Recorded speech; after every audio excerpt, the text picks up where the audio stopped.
Good evening, everyone, and welcome to the regular council meeting for April 22nd, 2025. I'd like to remind the members of the public in the gallery during a council meeting to adhere to the conduct set forth in the procedural bylaw and displayed near the entrance of council chambers. I will call the regular council meeting to order at 7 o'clock. And just to note that Councillor Schwab and Councillor Appel send their regrets this evening.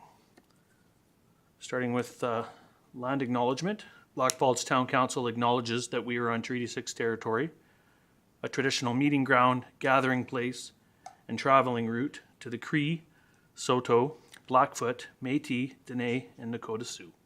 We acknowledge all the many First Nations, Métis, and Inuit whose footsteps have marked these lands for centuries.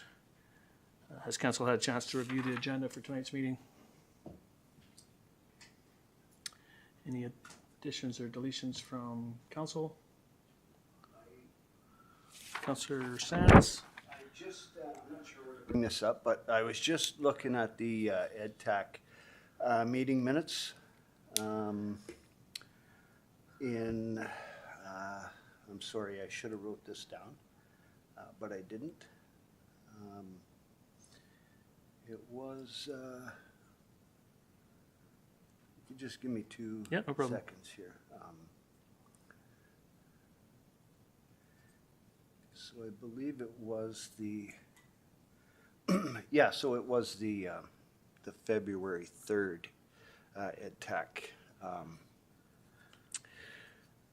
agenda, and I just had a question about it.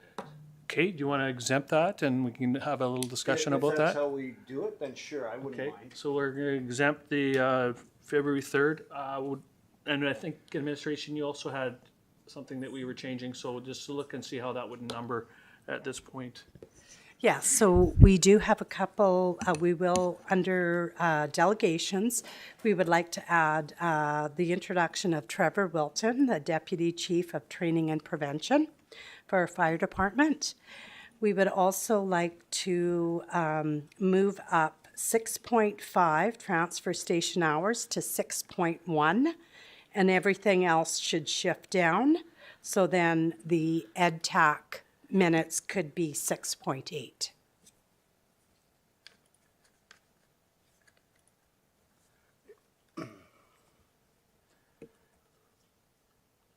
Okay, February 3rd, attack 6.8.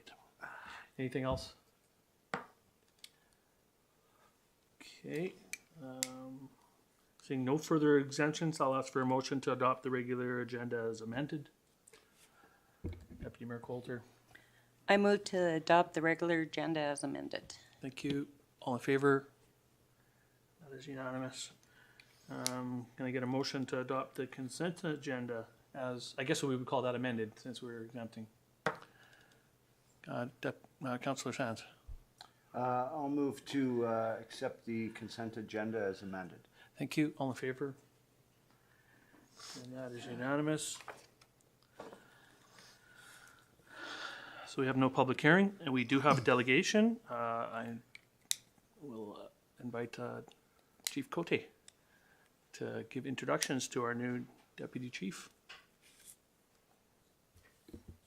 Evening, Your Honor and Council. I'd like to introduce our new Deputy Chief, Training and Fire Prevention, Trevor Wilton. He comes from the city of Lacombe and was with their fire department for over 11 years and 13 months in this temporary position as a training officer and coordinator. Congratulations and welcome. Hopefully you don't get treated as a, what do we call them, probies now? Like, well, I guess since he's in charge of training, that would be a bit counterproductive in there, wouldn't it? Yeah, he's still a probie. He is, Yeah, okay. his helmet says probie right on. That's a tough position to be in if you're another probie, isn't it? Well, welcome. Some introduction. All right. I just missed out, as it showed in my report, that I had the opportunity a couple weeks back to take part in training with the fire department, and I heard about your position being filled and didn't get an opportunity to meet you. So maybe sometime in the future, I'll get a chance to take part in one of your well thought out, I'm sure, training exercises. So welcome, Council. Sure, welcome. Welcome. Yeah, looking forward to Seeing you in action. Thanks so much. Well, hopefully not. Well, yeah, not at my house. On the training ground. On the training ground. On a parade or something. At a pancake breakfast. Wonderful. Thank you so much. Okay, thank you. Moving on to business items. First item of business, 6.1, being the request for decision on the transfer station hours. Rick.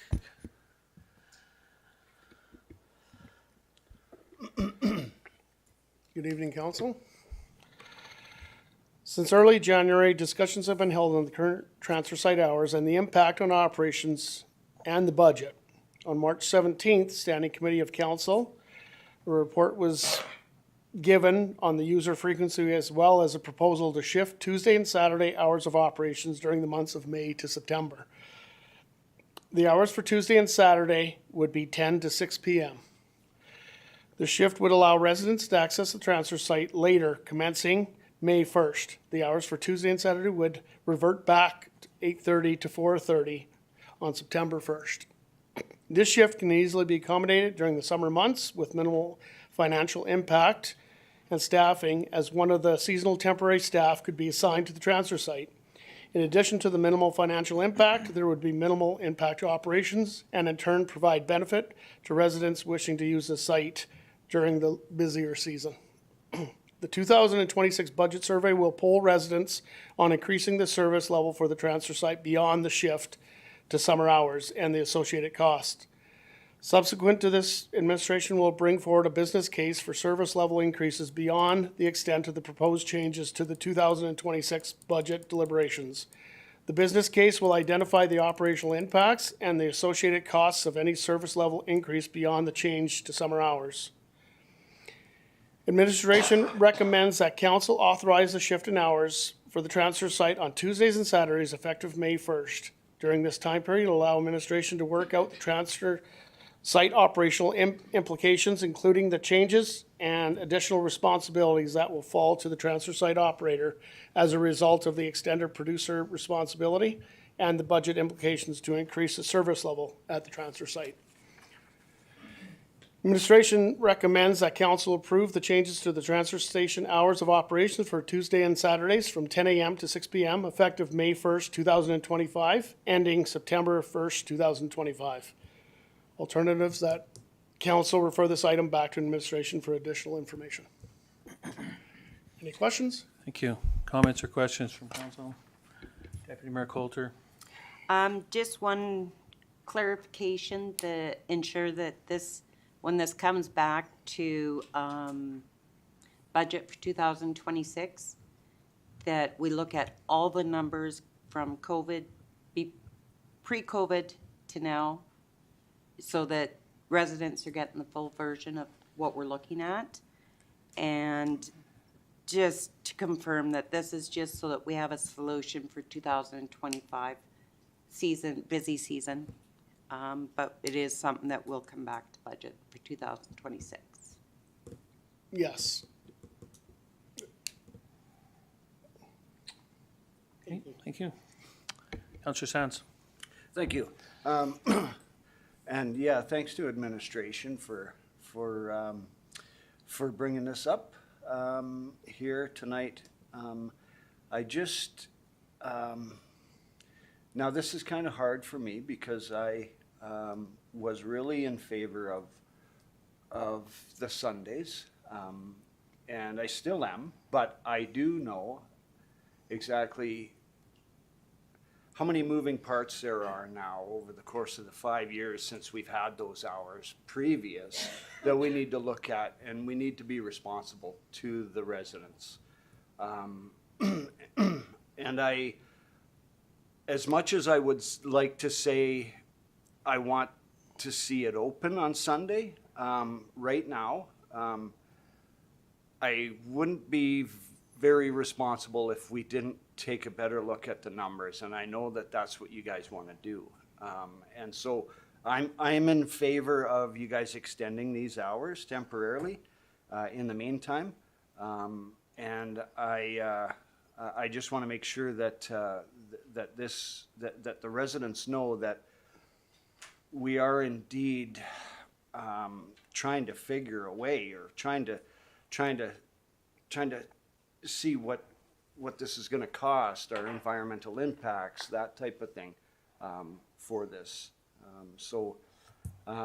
Yeah, I am in favor of this temporarily right now, and I do want to see more info on the Sunday.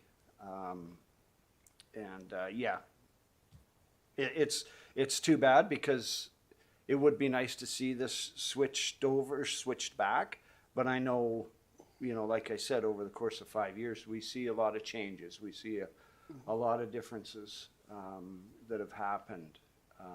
And so we need to be responsible and make sure that we look into that, because I wouldn't feel very good about making an uninformed decision at this point. So thank you for that. Thank you. And I would echo the comments. I think, I appreciate that everyone's put a lot of thought into this. There's been a lot of questions. I think that analogy, or the statement you said that there's a lot of moving parts in here, is a good way to put this. What appears to be something simple on the surface has a lot of factors that need to be considered: the work plan, budgeting, collective bargaining agreement that's underway with the union. I think this is probably one of the busiest couple of years for our transfer station when it comes to transition, when it comes to the upgrades that are still undergoing right now. We're changing the transfer station's configuration improvements that are significant.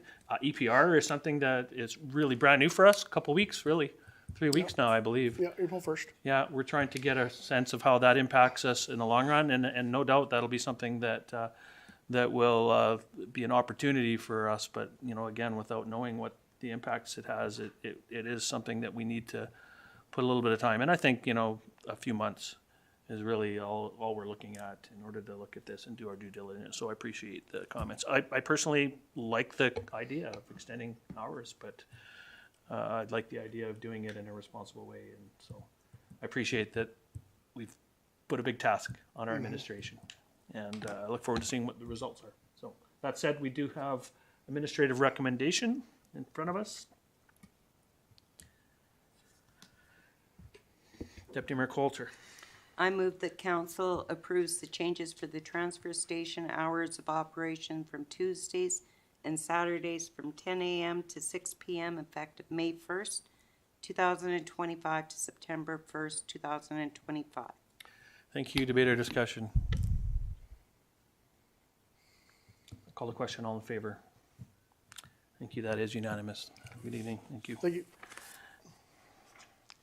Moving on to item 6.2, being a request for decision on bylaw 1327.25, the 2025 property tax rate bylaw. Okay, thank you, Mayor and Council. Before you do have the the 2025 property tax rate bylaw.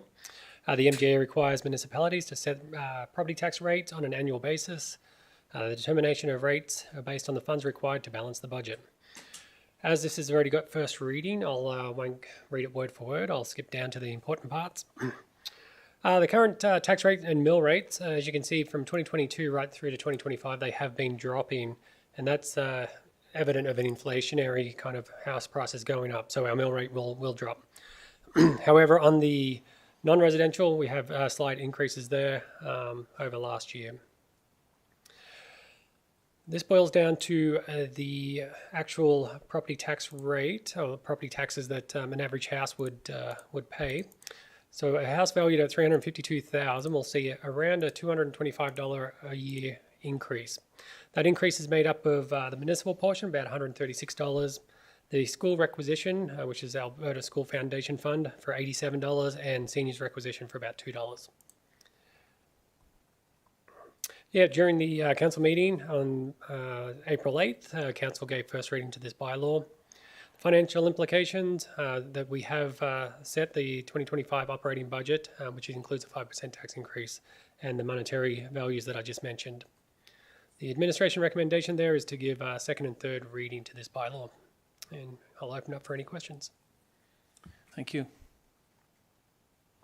Comments, questions?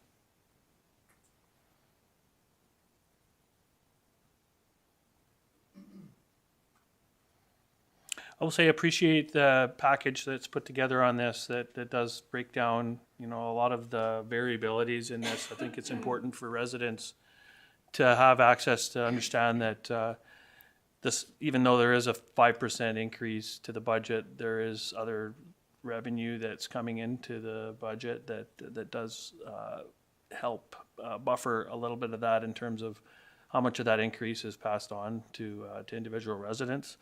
And the fact that a lot of this is due to the education requisitions that are important for our community, but not ultimately something that, the town can control. We do benefit, though. I think more than some other municipalities directly, we've had a lot of benefit from the education taxes in the last few years, which is clearly important for our residents to get the schools that for many, many new residents and students that are coming to our community. So I appreciate that you provide a good, clear breakdown. We do get a lot of, I think everyone on council will say that. I know I do. I get a lot of questions to try and explain how this works, and it helps greatly to have these pages Excellent. to refer to explain to people how mill rates will impact the rate.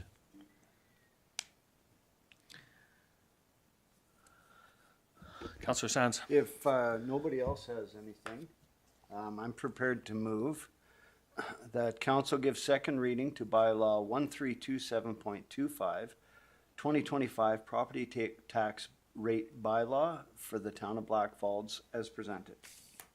Thank you. Debate or discussion? All in favor?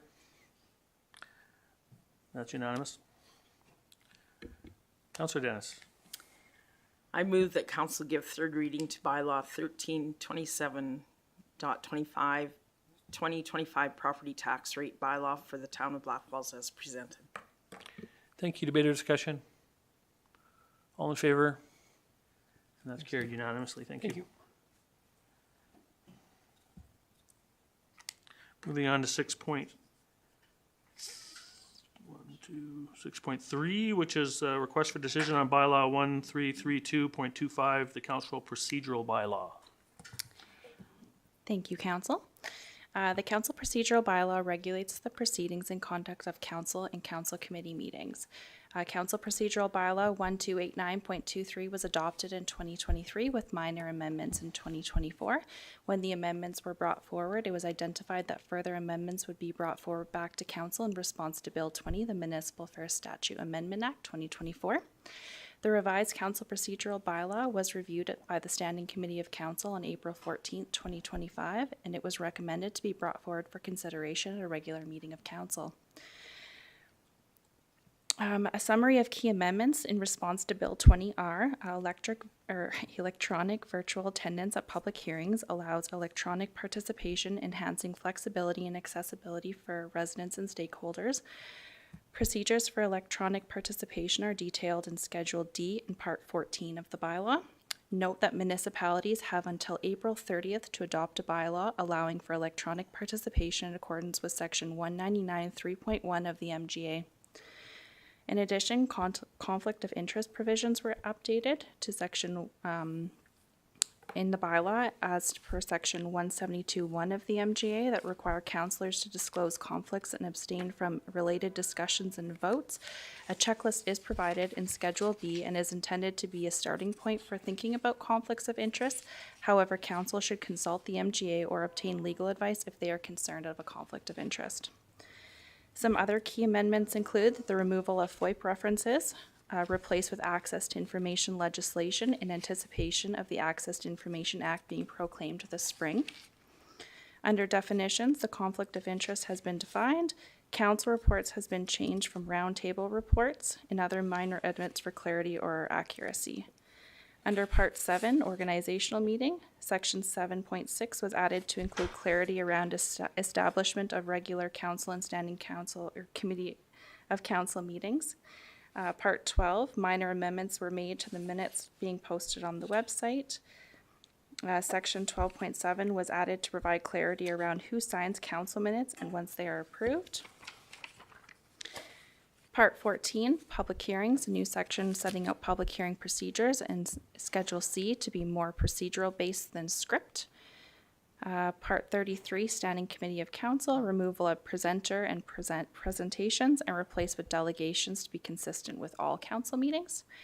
Under financial implications, there's minimal financial impact, primarily administrative time and the use of Microsoft Teams for electronic virtual participation for public hearings. And administration is recommending that council give 3 readings to the newly amended bylaw to ensure compliance with Bill 20 and enhance council meeting practices. And with that, I'll open up for any questions. Thank you.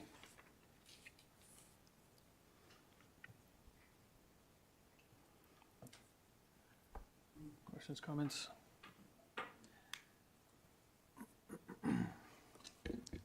Deputy Mayor Coulter. If there's no questions or comments, I'm prepared to move to the first motion here. Okay. I move that council give first reading to bylaw 1332.25, council procedural bylaw as presented. Thank you. Debate or discussion? I think the old discussion that I have on this, I understand that this is a working document. I think one of the things that I haven't entirely, I do have concerns about, I hadn't wrapped my brain around it, is surrounding the conflict of interest. I don't think there's enough clarity about that. I understand that it's, as you stated, a starting point, and it's mostly for the council member who may have a conflict of interest. It doesn't really talk about how council addresses a potential conflict of interest if it's not declared, et cetera, et cetera. But again, I think from what I understand, this is, again, a working document. We'll be getting more clarity on, and probably making amendments to this as we get more information. So knowing that, I appreciate that that is a little incomplete for my likes, but it's because it's a document that's continually going to adapt, at least in the next few months, until the election at the very least. So I for that, I mean, I understand where we're at, but that's it. I'll call the question. I'd rather see it come later, but I'm happy with us making these amendments. Okay. I'll call the question. All in favor? Thank you.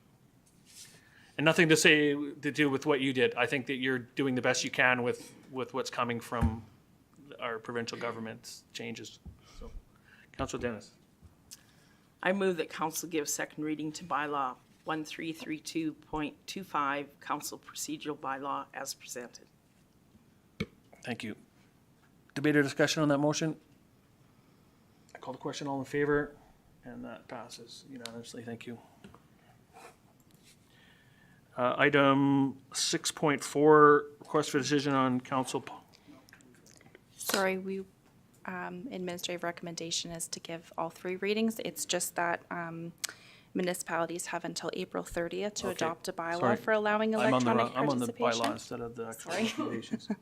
So we're looking for unanimous consent to go to third reading. Councillor Sands. I'll move that council give unanimous consent to move to third reading of bylaw 1332.25, council procedural bylaw as presented. Thank you. Debate or discussion? All in favor? So that is unanimous. Looking for a third reading. Councillor Sands. And I will move that council give third reading to bylaw 1332.25, council procedural bylaw as presented. Debate or discussion? All in favor? That does Thank pass you. unanimously. Thank you.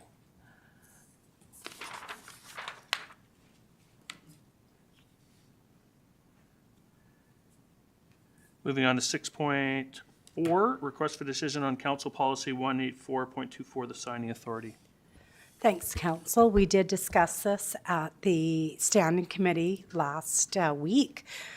There has been one change made to this. We had originally removed council from being required to sign checks, but what we have done is we put in administration in the event that either the mayor, deputy mayor, or any other member of council was unavailable. So we will still look to have council sign first, and then in the event that nobody from council is available, we would move on to this second in red. So where it would be myself, the acting CAO or Director of Corporate Services, along with another director or financial services manager. But the initial one will be that we will look to be getting a member of council to sign along with myself or one of the directors.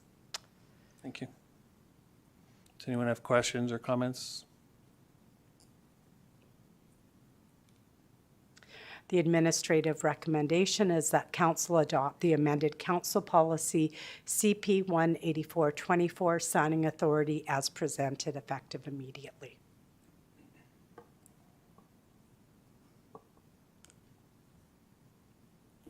Deputy Mayor Coulter. If nobody has any questions, I'm prepared to move on this administration recommendation. I move that council adopt the amended council policy PC 184.24, signing authority as presented, effective immediately. Thank you. Debate or discussion?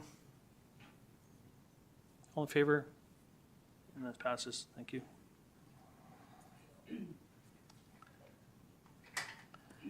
Item 6.5, request for decision on the quarterly financial reports for the period ending March 31st. Yeah, thank you, Mayor and Council. Before you do have the Q1 financial reports.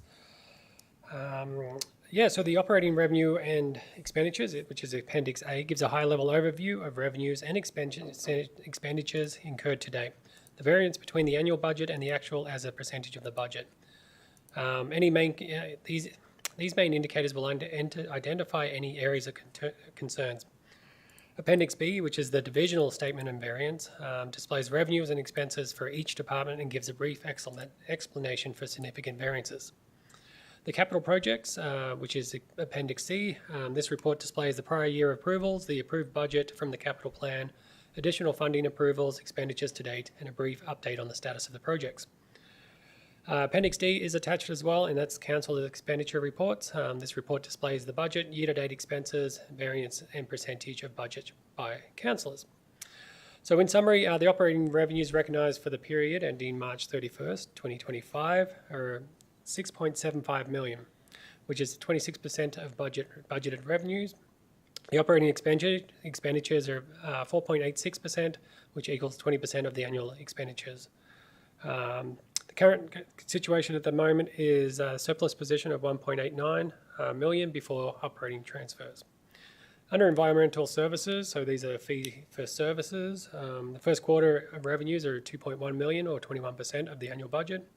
Expenses are coming in at 1.66 or 19% of the budget, creating a surplus of 449,000 at the moment. There are some comments under the revenue and expenditures in the memo. I won't read them all. Under capital projects, the budget consists of items that are being approved for the long-term benefits and tie directly into the long-term capital plan. This includes the projects that are continuing from previous years and not yet completed. The actual budgeted amount is $20.2 million, and the funding approved for 2025 capital budget is 3.9. The total capital funding available is 24.5 million, of which 1.28 has been spent year to date. If there's any questions, I'll open up for questions, but the administration recommendation is that Council accepts the operating and variance report for the period ending March 31st. The Council accepts the capital report for the period ending March 31st, and Council accepts the Council expenditure report for the period ending March 31st. Open up for any questions.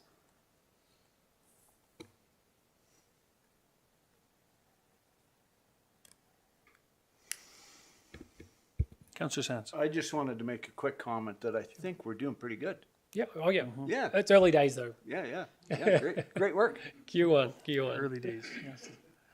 Yeah, the capital especially, right, starts to, Yeah. Yeah, by Q3, we should see most of the capital spending come in, and then Q4, basically.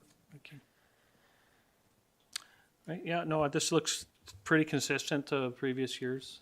Yep. Happy to see that even council expenditures are on track, given that the workload is spread out a little bit differently than it has in the past. And so kind of actually, I thought it would actually reflect a little bit more, given those changes, but it seems to be, at this point, on track.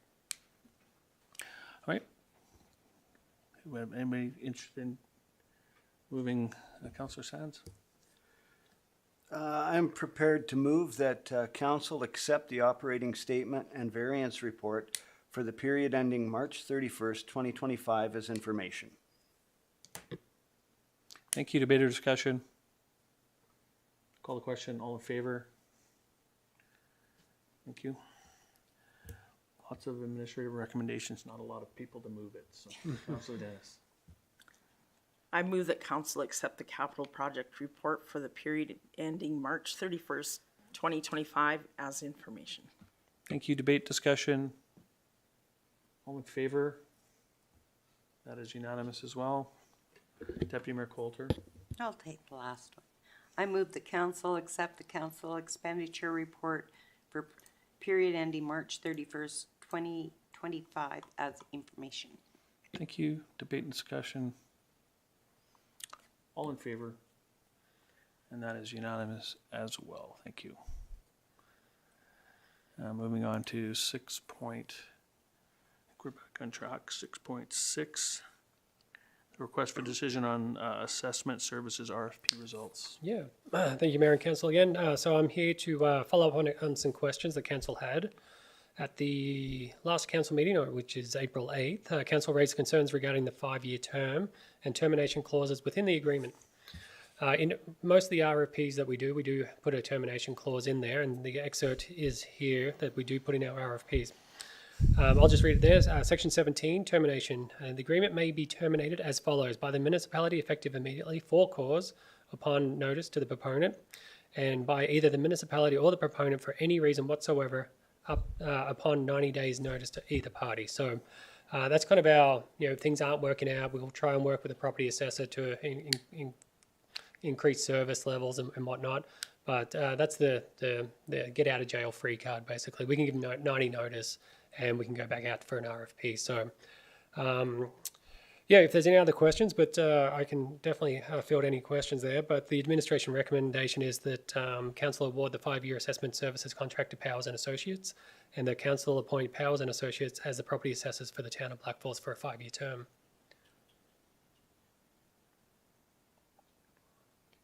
Thank you. Questions? Now, not having the previous budgets or costing for this, how does this compare to what we were paying for the assessor? Yeah, so the results come, like pretty much everyone bases their prices per parcel. The outgoing property assessor gave us a pretty good deal on the last RFP that we did about 2 years ago.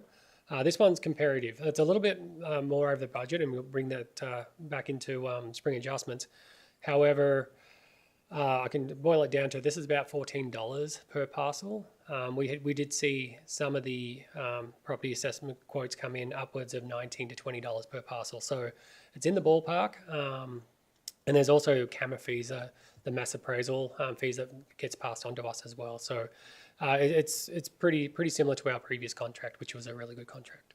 Okay. And you say that we'll be looking at it in spring adjustments, but this wouldn't this assessor wouldn't really start their work until 2026, correct? Or do they start the process in advance of that? We've been working with our previous property assessor for the outgoing property assessment season, which is essentially, we'll send out tax notices in May. Thank you. Debate and discussion. All in favor? Excellent. And Thank that is you. unanimous. Thank you. Item 6.7, the proclamation for National Youth Week. Thank you, Your Worship and Council. National Youth Week is a celebration of youth held annually during the first week of May. National Youth Week reminds us of the valuable contributions that youth can make to community development. National Youth Week provides a focal point within the year for increasing awareness of the benefits of positive youth development.